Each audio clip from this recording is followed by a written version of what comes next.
también el edema en las articulaciones. En dengue no van a ver, dolor de cuerpo y artrática, pero lo que no ven es edema. Entonces, dos cositas: el inicio del rash del primer día y el edema en las articulaciones es lo que caracteriza el Zika. Entonces, que va diferenciando del dengue. ¿Qué es lo que vemos en el hemograma? En dengue hemos dicho leucopenia, plaquetopenia y leucocitosis. En Zika podemos tener normal los leucocitos o una leve leucopenia. Podemos tener las plaquetas, pueden estar normales o ser leves. No tenemos plaquetopenia severa, problemas de los leucocitos pueden estar normales. Bien. Entonces no hay hemorragias en el Zika. Puede haber complicaciones, sí, neurológicas, sobre todo de recién nacidos sobre el natal, ¿no? Puede haber encefalitis, meningitis transversa. Ahora, hay una asociación, así como ustedes ven, por ejemplo, con Guillain-Barré. ¿Por qué? O sea, esto se ha visto a través de estudios de prevalencia. Se ha visto que en los lugares donde ha circulado Zika, en un año se han incrementado los casos de Guillain-Barré. Se ha habido una asociación pero temporal, ¿ya? Lo que no está especificado es la asociación de causa-efecto, que es diferente, ¿ya? Yo no he visto Zika en Lima, por decir, ¿no? Y si tenemos un número esperado de Guillain-Barré, se ha tipicado en ese momento que hubo Zika. Entonces, ha sido una asociación temporal. No hemos encontrado todavía la de causa-efecto, ¿no? Entonces, por eso lo está relacionando. En neonatos tenemos la atrofia neuroretiniana, puede ser neoplasia, o sea, manifestaciones del sistema nervioso central, ¿ya? Periférico. Pero esto es importante, como ustedes pueden ver al niño en la microcefalia, ¿no? Y sobre todo en Brasil, en el año 2015 se reportó un incremento de 20 veces más de microcefalia en los estados que presentaron circulación de virus. Y así es como hacen los estudios por prevalencia. Yo tengo un número esperado de microcefalia primaria y de repente circuló un nuevo virus y se me incrementó 20 veces. Hay una asociación temporal. ¿Ya? Después ya me hizo el estudio de causa-efecto, ahí sí lo han demostrado. Bien. Y esto, lo que sucedió en Colombia. Miren en Colombia lo que pasó, ¿no? Se notificaron, digamos, casos de Zika y simultáneamente se incrementaron también los casos del síndrome de Guillain-Barré. Entonces ha habido esa relación. Ustedes pueden ver, ¿no? Cómo, ¿no? Lo del rojito son los casos de síndrome de Guillain-Barré, cómo se incrementa en el pico de casos de Zika, también en ese mismo pico también se incrementaban los casos de Guillain-Barré. Entonces ahí sí hubo una relación temporal, ¿ya? ¿Por qué? Porque el Guillain-Barré está asociado a vacunas, asociado a unas enfermedades, unas enfermedades diarreicas, está asociado a la leptospirosis, está asociado a Campylobacter. Entonces, a muchas enfermedades, incluso post-vacunales, post-enfermedad viral. Bien, pero cuando se dio esto, entonces en medicina todo es bajo estadística, ¿ya? Entonces tenemos una asociación. Doctor, pero fisiopatológicamente sí se ha encontrado, o sea, la asociación o solamente por estadística? Mira, hasta el momento con microcefalia sí hay asociación, ¿no? Fisiopatológica.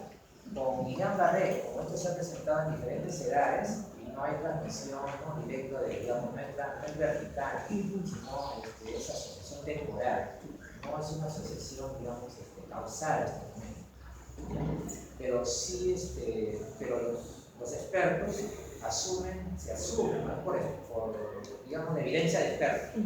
No tenemos la evidencia amplia, que si ha tenido antecedente de Zika y tiene Guillain-Barré, no hay otra causa que me explique Guillain-Barré, descarto otras posibilidades, asumo que es posible.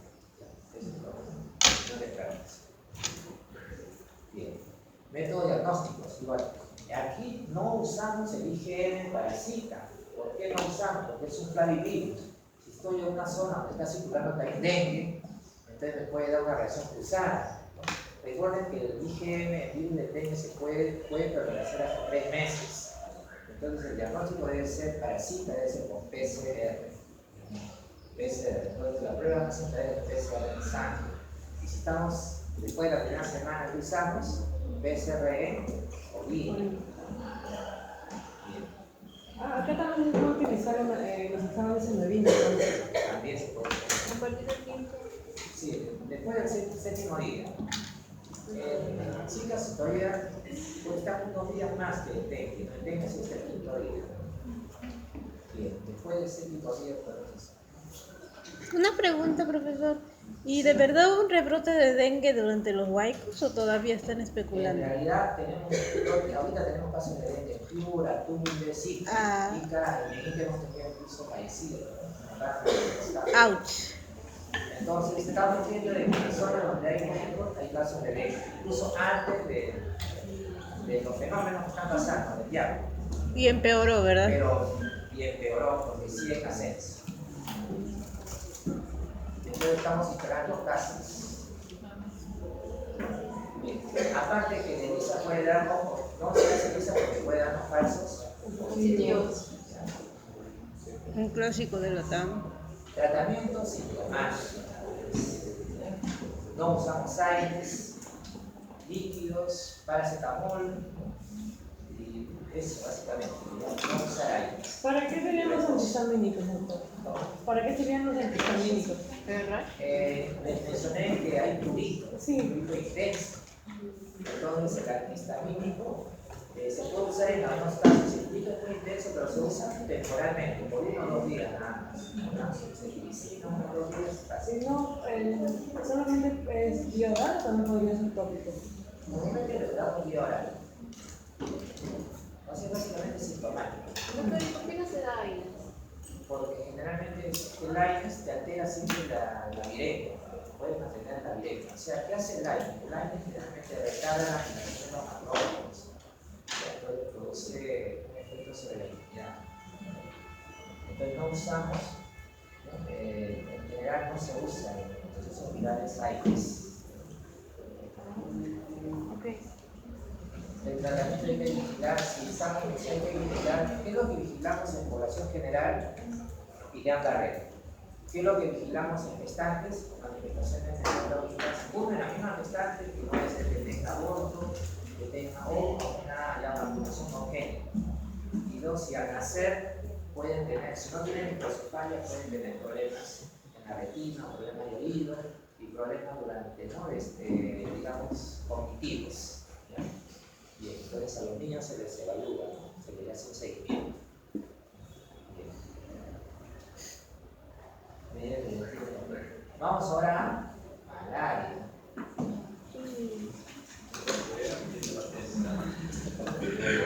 Afuera hace un frío bastante aterrador. No es como el dengue. En malaria normalmente puede haber una leve de bacteria normal. A frío, digo, afuera hace bastante frío, abríguense mucho al salir.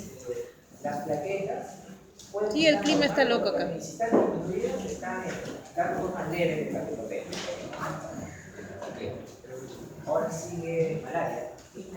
Ah, yo.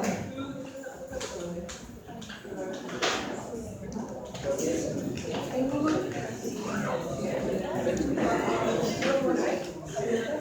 Oye, las clases de malaria podría ayudar.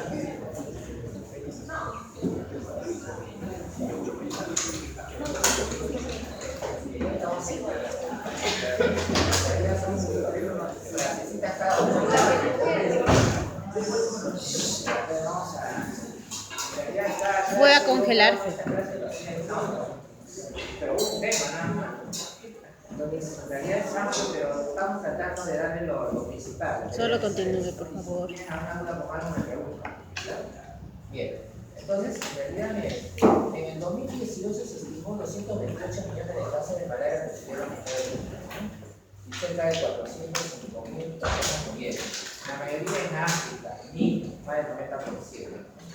Entonces, en las Américas tenemos dos tipos, o sea, dos formas epidemiológicas de malaria. Una, la que se produce en áreas endémicas, donde el índice de picadura hombre-año es básicamente entre 20 y 100.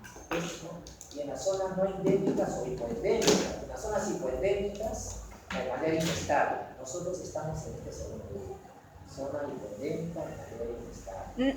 En África, pues, ellos necesitan, digamos, que sea, para poder sobrevivir, necesitan que sea, ellos pasan primero un primer en la bomba. ¿Quiénes fallecen más en África? Los niños. Porque Ay. recién están inmunizándose. Pobrecito. Recién 20 a 100 Bueno, mejor tendré bastantes bastantes por prevención en caso de que se vaya uno, me quedo con lo demás. Ay, pero qué En el triste. Perú el valor va de más o menos de 0,65 a 2. Entonces más o menos hablamos como promedio que las personas hacen 2 veces malaria al año. Pero esto tiene fluctuaciones, ¿no? Cuando uno ve los periodos, ¿no? Digamos, el intervalo de confianza no puede ir entre 0,tanto hasta 4, o sea, pueden hacer entre 1 a 4 veces malaria. Perdón, entre 1 y 4 sin considerar al 1, ¿ya? Porque si considera al 1 ya no es significativo, ¿ya? No hay asociación. Bien, entonces, eso es lo que pasa, ¿no? Por eso es que nosotros estamos en una zona, digamos, hipodémica. Pero acá, ¿quiénes se enferman más en el Perú? Todos, porque no tenemos una inmunidad. Todos los que estamos puestos, donde hay el vector, todos somos susceptibles y viajamos a una zona donde está el vector. Dios ¿ya? mío. Bien, entonces podemos hacer incluso formas graves. ¿Ya? Momento Bien, peruano. ¿por qué? Porque no, la malaria lo que da es una semi-inmunidad. En cambio, en África, una vez que han pasado los 15 años de edad, es como decir el primer eslabón de vida. ¿Por qué? Porque los niños reciben tantas picaduras al año. Y ustedes cuando revisan... Es como su vacuna. África, hablan pues de mortalidad. Básicamente son niños los que mueren, niños o gestantes. Lo que no sucede, en cambio en Perú, la mortalidad está asociada, digamos, a cualquiera, no en todas las edades. Porque nosotros tenemos la manera de una semi-inmunidad. Entonces, incluso las personas que viven en las áreas endémicas tienen una cierta inmunidad para hacer formas graves, pero eso no les quita que puedan hacer malaria. O sea, es como su vacuna, de alguna manera extraña, ¿no? Claro, no hay vacuna contra malaria, todo depende de la endemicidad. Entonces, por eso les digo que nosotros cómo medimos la malaria acá en el Perú. Medimos por el índice parasitario anual, ¿no? El IPA, el famoso IPA, que te dice un número de casos de malaria por cada 1000 habitantes.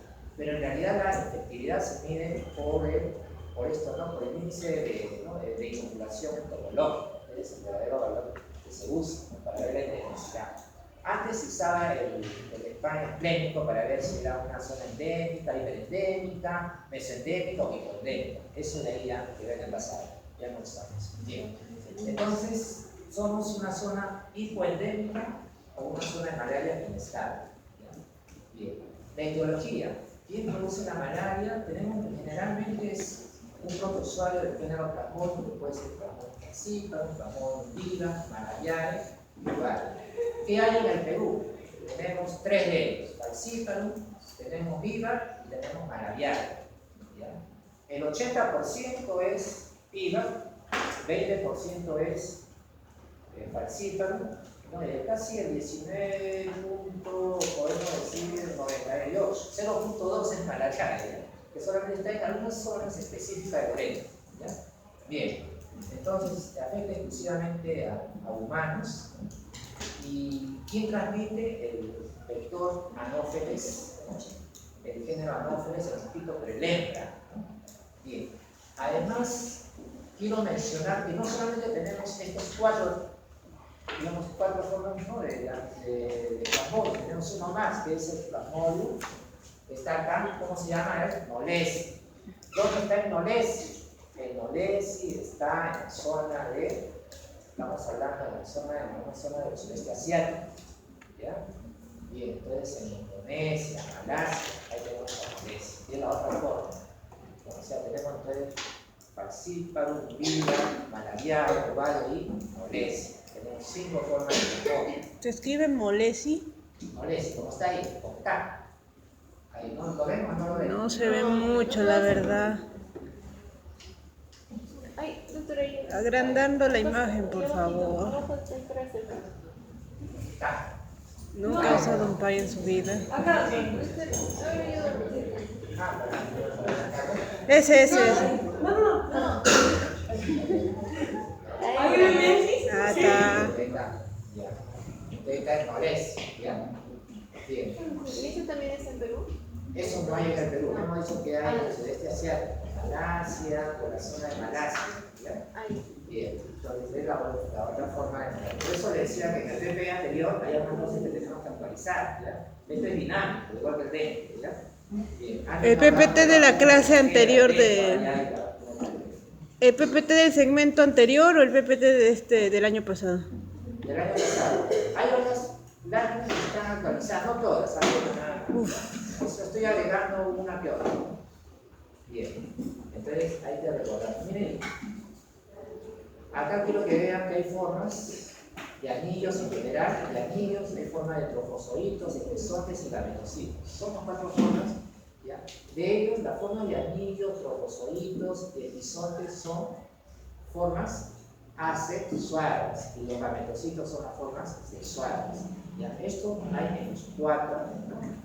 Las 4 formas del plasmón, ¿ya? O sea, anillo, forma de anillo, forma de trofozoito, forma de bisonte y forma de gametocitos. Bien, la de anillo muchas veces le llaman, a veces pueden ser los famosos merozoitos, ¿no? Bien, pero son formas anillas, trofozoitos. Okay.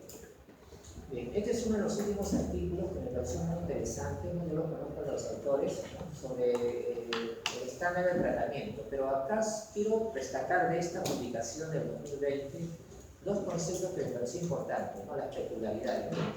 La región amazónica de Loreto concentra más del 95% de los casos peruanos. Ya miren, F por los loretanos. El síndrome representa el 81 y 19% de los casos respectivamente, lo que les mencioné, ¿ya? En ese estudio, ¿no? Porque hay un pequeño porcentaje que es malarial, que está, ¿no? En la zona básicamente de frontera, ¿no? ¿Ya? Ahora, los estudios de genética de poblaciones han demostrado que la diferenciación genética de las subpoblaciones de signos de carácter que están influenciados por las condiciones genéticas y el movimiento humano, eso ya lo sabemos, y esto es importante. Para nosotros, cuando hablamos de malaria, siempre pensamos en el paciente febril, pero es así, pero no todos los pacientes febriles, o sea, para tener malaria no se necesita estar febril, puede estar anémico, y no son endémicos. ¿Por qué? Porque mira, hasta el 80% de los portadores de malaria en la Amazonía peruana son asintomáticos.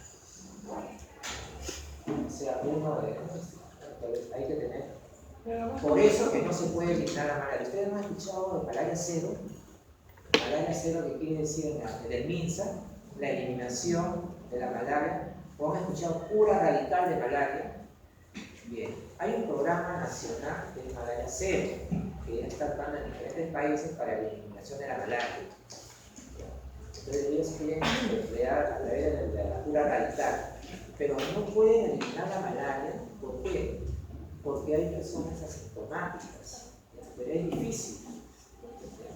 Y se eliminan al vector. La malaria en la Amazonía peruana son asintomáticas. Y ahí hay dos conceptos nuevos. Olvídense de lo que antes estudiaban ustedes, los paradigmas de la infectología, terciana, cuartana, eso, ¿no? Esos son paradigmas, o sea, algo que ya se está rompiendo, porque las formas clínicas han variado. Ahora hablamos de las malarias patentes y subpatentes. ¿Cuándo es una malaria subpatente? Cuando son submicroscópicas. Es un grupo, ¿no? Entonces, las subpatentes son submicroscópicas, son aquellas que solamente pueden ser detectadas por PCR. Las patentes son aquellas que son detectados, las que tienen clínica. Incluso en las patentes tenemos aquellas que se detectan por gota gruesa, ¿no? Y las que no se detectan por gota gruesa, necesitamos otros métodos. Bien, entonces son definiciones que están cambiando. También otro aspecto importante, hay personas que hacen malaria varias veces, pero que no están en zona tropical. Generalmente son pacientes que han tenido, digamos, sinusoiditis, y que pueden estar mucho tiempo ahí que no han sido eliminados. Cada cierto tiempo salen esos sinusoiditis. Y ahí hablamos, cuando es viral se habla de recaídas. Cuando es alcítona se habla de recrudescencia. En alcítona no podemos hacer resistencia. Entonces son términos que hay que conocer. O sea, eso se llama dinámica de la transmisión de la malaria, ¿ya? Que es un tema aparte. No solo les he dado algunos conceptos básicos. Cuidado. Bien. Entonces, además de la endemicidad de la malaria, la tenemos de baja, o sea, estamos hablando de Perú, a diferencia de otros entornos donde los casos conflictos de la malaria han disminuido, bueno, en el año 2020 disminuyeron por el efecto de la pandemia. Bien, entonces, eso era lo que quería mencionarles, que hay gran cantidad de pacientes asintomáticos, por eso no podemos erradicar la malaria en el Perú. Bien, entonces, ¿cuál es el estadio que infecta al hombre? El hombre conductor es el esporozoito. ¿Y cuál es el estadio que infecta al vector? Los gametocitos. O sea, el gametocito, o sea, cuando nos pica la hembra, el anófeles hembra, nos van a introducir esporozoitos que van a subir las salivales. Y cuando el anófeles hembra aspira de un paciente que tiene malaria, sangre, va a aspirar gametocitos y se va a producir el ciclo. Entonces, si tenemos este ciclo, miren, todo esto, el ciclo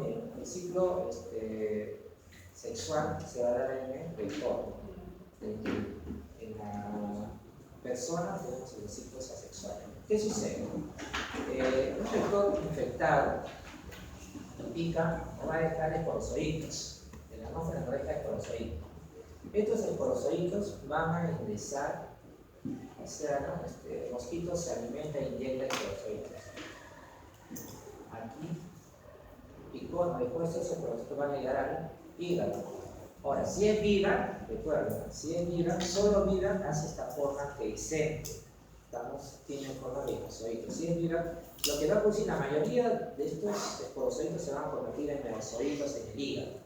Estos merozoitos en el hígado van a pasar ¿a dónde? A la sangre posteriormente, a la sangre, y se van a convertir en trofozoitos. Los trofozoitos van a ser equisontes, y estos equisontes están dentro del glóbulo rojo, se van a romper y van a liberar nuevos merozoitos, y estos merozoitos van a invadir a otros glóbulos rojos, y estos glóbulos rojos, ¿no? Que han sido invadidos por merozoitos se van a convertir en trofozoitos. Trofozoitos jóvenes, trofozoitos maduros, forma equisonte, y cada equisonte tiene merozoitos, se rompe y sigue así. Durante estas etapas van a haber algunas formas, se van a subdividir en gametocitos, el hombre y macho. También manifestar que para el hígado tiene, cuando ingresó al hígado, algunos se van a convertir en gimnozoitos, de una forma dehiscente. Esos gimnozoitos tienen que ser eliminados con un tratamiento. ¿Quién no puede hacer los gimnozoitos? La nicotina. Bien, entonces nos puede dar recaídas. ¿Sí? En cambio, el falciparum solamente pasa por el hígado y va a la sangre, y de ahí ya sigue su ciclo. Bien, entonces aquí están, ¿no? Las formas, todas las formas de los merozoitos, los equisontes, trofozoitos. El estadio 1, ahora los gametocitos, 4 estadios, 5 estadios. Estadio 1, 2, 3, 4 y 5. Porque es importante saber, porque ustedes tienen que conocer a qué nivel actúa. Por ejemplo, el tratamiento para malaria viva es cloroquina más primaquina. La cloroquina, ¿por qué damos la cloroquina? Porque vamos a matar a todas las formas asexuales, o sea, va a matar a todas las formas que están en sangre. Uno. Va a matar, o sea, a los equisontes, a los merozoitos, a los trofozoitos, pero no mata, la cloroquina no va a matar a los que están en el hígado, ¿ya? Ni tampoco va a matar a los gametocitos. Entonces, para eso necesitamos la primaquina. La primaquina va a eliminar a los que están en el hígado y a los gametocitos. De ahí la importancia del tratamiento. Cloroquina y primaquina es lo que se da a los pacientes con malaria viva. En falciparum, ¿qué usamos? En falciparum usamos derivados de la penicilina, que es el artesunal, ¿verdad? Conjuntamente con la metroquina.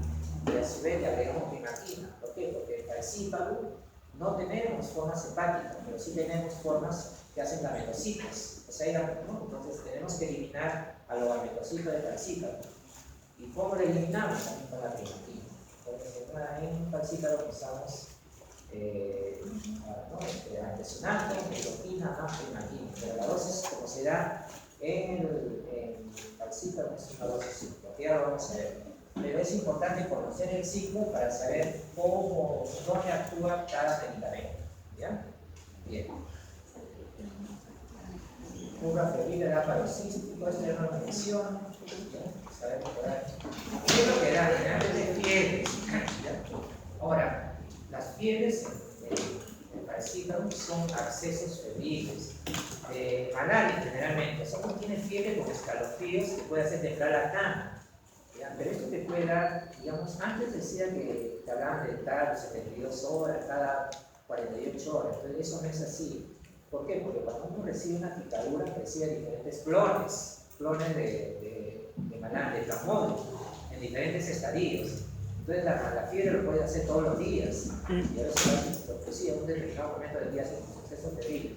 Cuando uno va a las zonas endémicas, ve a los niños que ellos están con un poco de anemia y están con fiebre por su acceso febril, pero pasa, toman su paracetamol y al día siguiente están jugando en la mañana y en la noche de nuevo hacen su paroxismo.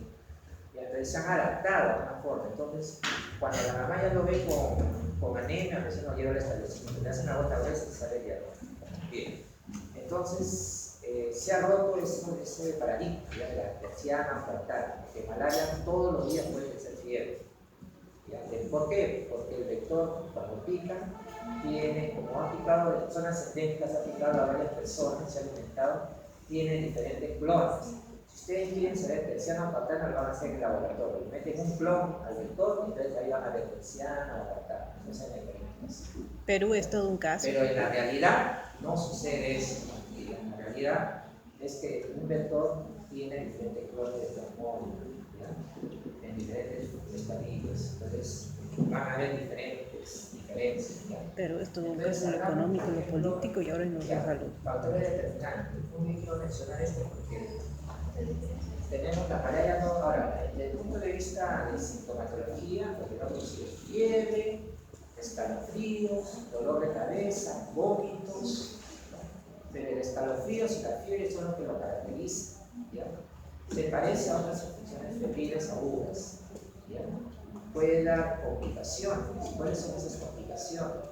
En realidad, ¿cuál es la fisiopatología de la malaria? La malaria, cuando invade a un glóbulo rojo y destruye al glóbulo rojo, va a liberar pirógenos endógenos.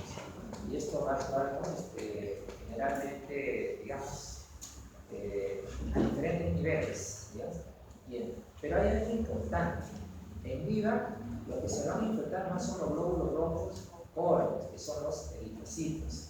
En falcíparo, lo que más se infectan son todas las formas de glóbulos rojos. Por eso es que el falcíparo es más grave, porque afecta a los diferentes estadios, tanto jóvenes como adultos, ¿no? En cambio, en viva necesitamos a quién, necesitamos solamente a los jóvenes, que son los reticulocitos. Entonces, es importante esa diferencia.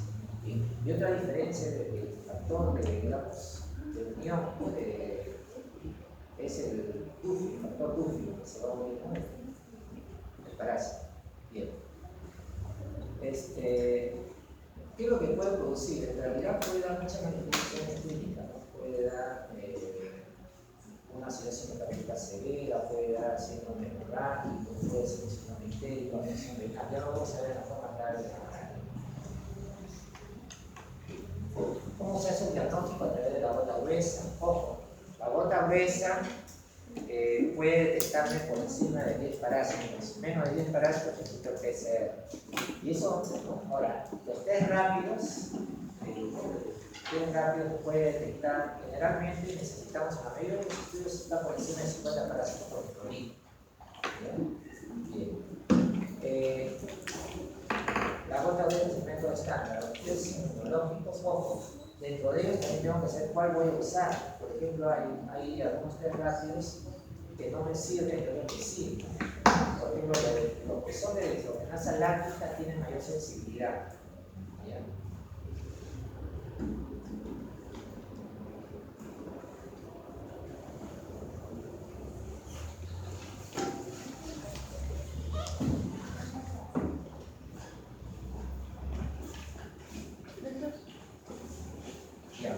Acá lo que les mencionaba, una de cada 4 infecciones puede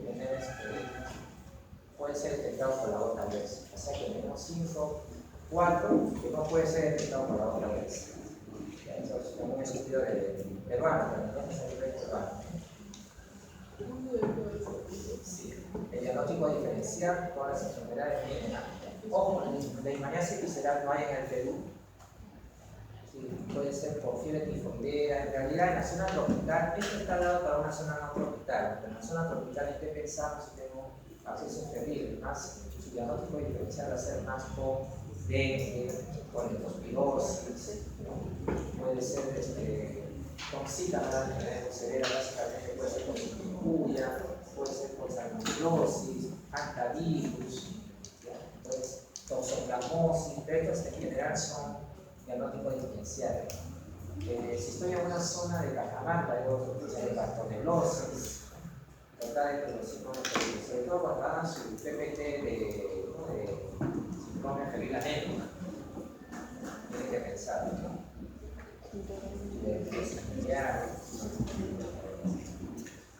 Una hepatitis grave también puede ser diagnóstico diferencial, la leptospirosis, como mencionaba, la fiebre amarilla, una colangitis.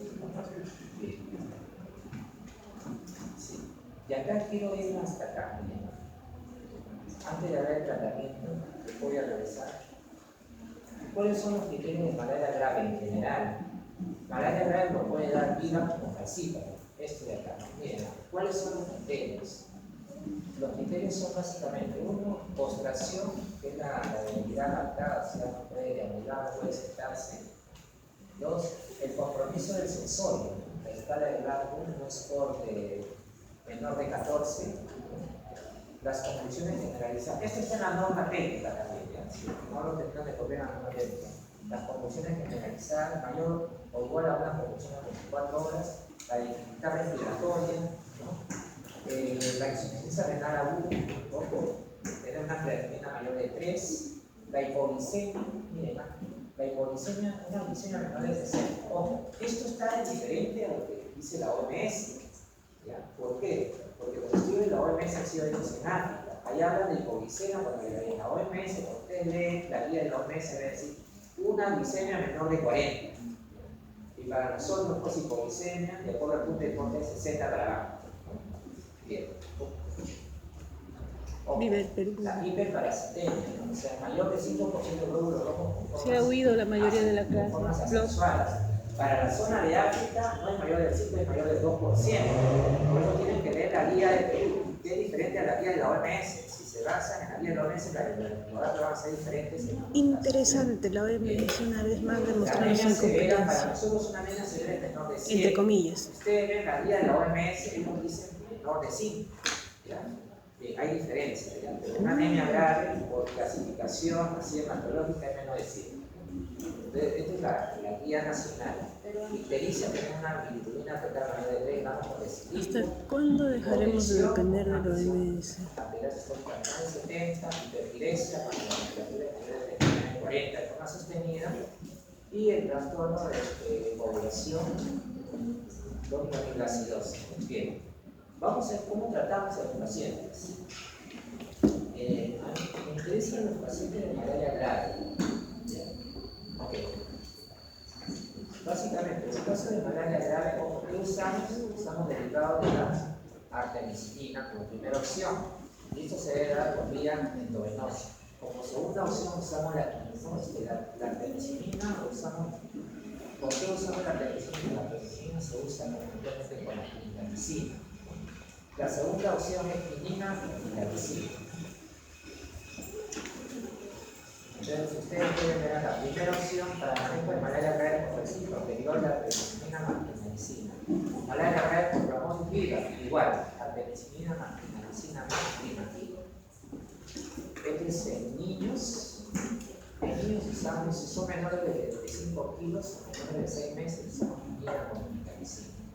Gestantes con malaria grave, en el primer niño quinina más clindamicina, en el segundo y el tercer niño artesunate con clindamicina.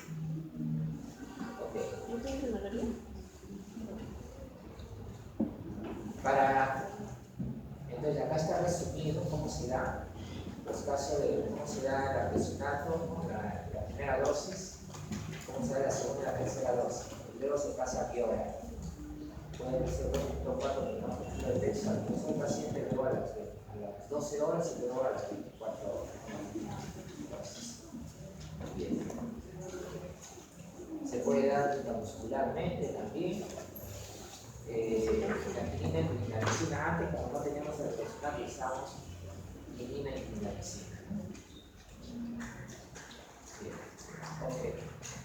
Y para ya culminar, solamente mencionarles, por ejemplo, que el tratamiento de las formas no diagnosticadas en general de vida, que es lo que más van a ver porque estamos manifestando que el 80% es vida en el Perú, se trata básicamente con cloroquina más primacina. ¿Cómo damos la cloroquina? La cloroquina lo damos por 3 días. Por 3 días le damos más o menos el primer día 10 miligramos por kilo de peso, el segundo día 10 miligramos por kilo de peso y el tercer día 5 miligramos por kilo de peso. Dosis total de 25 miligramos por kilo de peso. 3 días. 3 días, ¿ya? Ok. Pero, ojo, las tabletas vienen de 250, pero el cálculo es con la base de que es de 150, ¿ya? Entonces, si tengo 60 kilos, debo darle el primer día 60 por 10, 600. Entonces, no le voy a dar las tabletas, tengo que mirar la base. Entonces, tengo que darle 4 tabletitas, porque trae, si viene de 250, pero de base trae 150, 150 por 4 de 600, ¿ya? Bien. Luego, ¿qué más debo usar en malaria viva? La primaquina. ¿Por qué debo usar la primaquina? Para que mate las formas de inozoitos y agropametocitos. Entonces, ¿cuántos días doy la primaquina? Le doy 7 días. La dosis es 0.5 por kilo de peso. Si tengo 60 kilos, doy de 60 a 30 miligramos cada día. Y las tabletitas de primaquina vienen de 15, o sea, es decir, 2 tabletas de 15 cada día por 7 días. Entonces, el tratamiento para malaria viva no grave es cloroquina más primaquina. Pero tengo que saber por qué doy cloroquina y por qué estoy dando primaquina. ¿Dónde está actuando cada uno? ¿Ya? Bien. Entonces, este es para la forma no grave. Ahora, en el embarazo, ojo, en el embarazo, miren, en el embarazo es diferente, ¿ya? Esto que está acá es en el embarazo, ¿ya? Lo que ven ahí es el tratamiento. Bien. En el embarazo yo no puedo dar primaquina. ¿Por qué? Porque puede producir hemólisis, muerte fetal.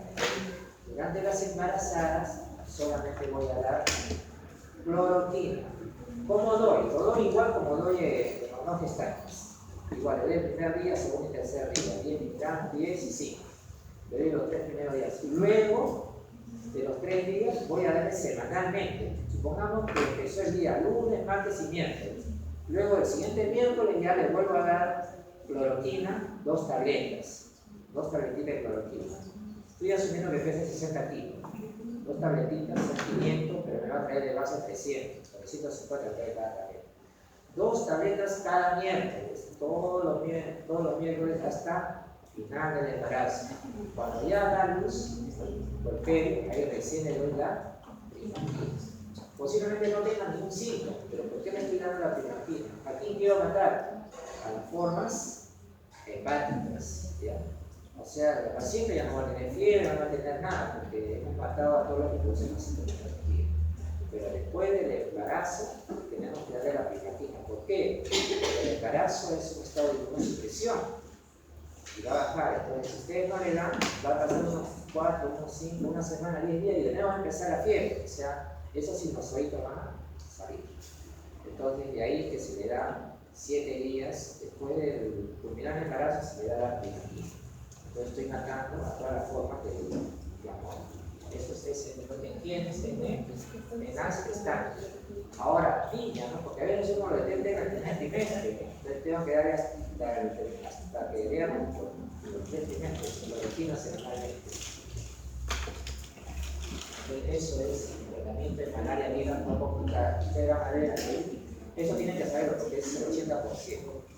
Ahora, la otra forma también de malaria falciparum, la malaria falciparum es malaria falciparum no complicada. En malaria falciparum no complicada usamos artesunato, metrofina y primaquina.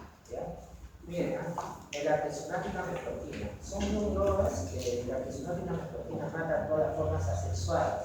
Pero ¿por qué damos los 2? Porque el artesunato tiene una vida media corta, tiene horas, una hora y media, hasta 8 horas. Entonces, si damos solo artesunato puede producir resistencia. Entonces, le agregamos la metrofina que tiene una vida media prolongada, 42 días. tiene una actividad sexual. Entonces se da estas dos drogas para matar a todas las formas asexuales. Pero hemos dicho que se da, en la personal se da, cuando es por vía oral se da una tabletita, no en general, esto se da 4 miligramos por kilo por día.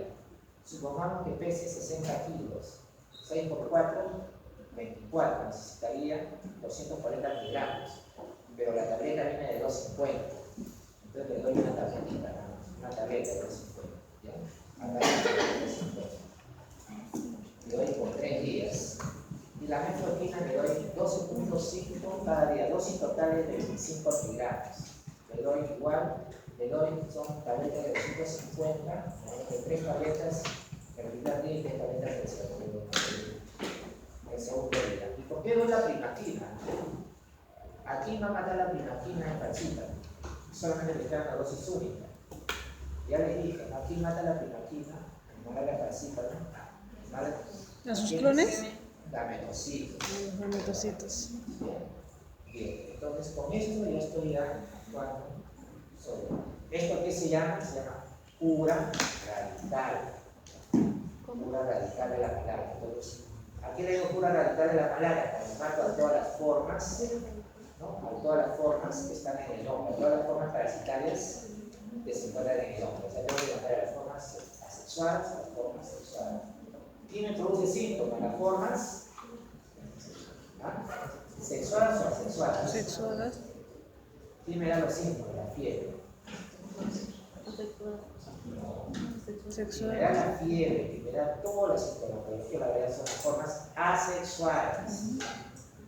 Las formas sexuales van a estar ahí, pero eso va a ser la forma importante. ¿Pero para quién? Para el vector. O sea, nosotros también podemos infectar al vector. Bien, ok. Creo que con eso, bueno, ya está ahí, lo pueden depender del tiempo. Pero es importante diferenciar, uno, las características de la malaria en términos, digamos, de etnicidad.